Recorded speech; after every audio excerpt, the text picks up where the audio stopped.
تالت حالة بقى لما يكون في هشاشة في خرسانة السقف، بمعنى ان الشروخ اللي موجودة تحت هي الشروخ اللي موجودة فوق. يعني ايه يا باشمهندس؟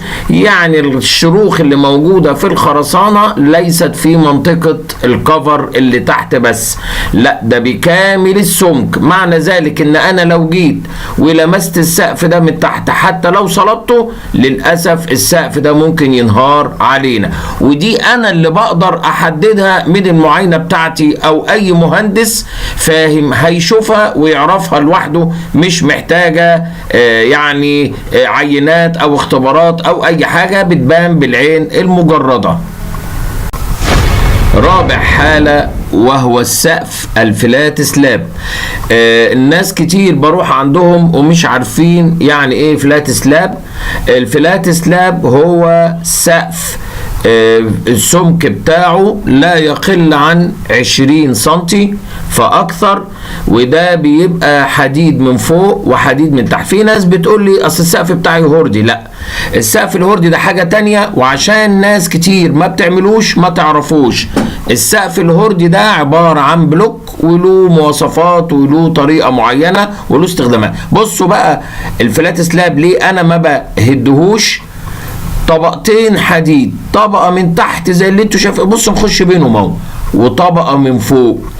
بالله عليكم انا لما يكون عندي شوية شروخ موجودين عشان شوية حديد مصديين اقدر اعالجهم من تحت، يجي المقاول او الصنايعي يقول له عايزين نهد السقف عشان ارخص. طيب انا هنزل بالمعدات ايا كان انا حاسس انها خفيفة علشان خاطر اهد كل هذه الطبقة اللي احنا شايفينها امام حضراتكم علشان خاطر اصبها له من جديد. طب انت بالله عليك هتعرف تهدها ازاي فوق العمدان دي؟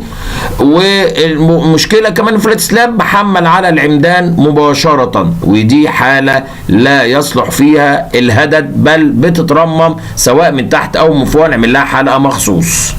يبقى احنا كده اعزائي المشاهدين مع بعضينا جمعت كل الحالات قدامكم اهيت.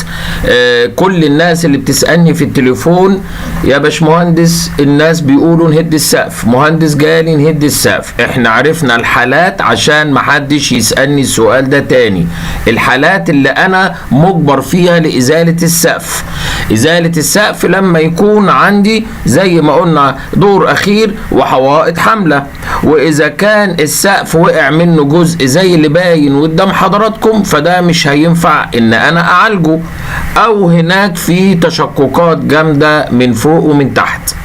الحاجة اللي هي أخيرة في حالة لما يكون السقف فلات سلاب، وعندي كمان نوع من انواع الاسقف ما ذكرتهاش من اول الحلقة وهي الهوردي.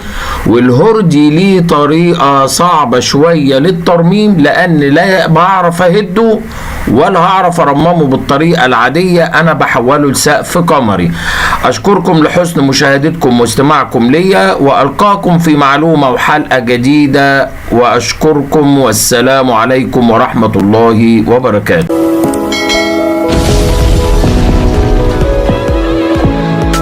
إن أعجبك الفيديو لا تنسى الإعجاب والاشتراك في القناة.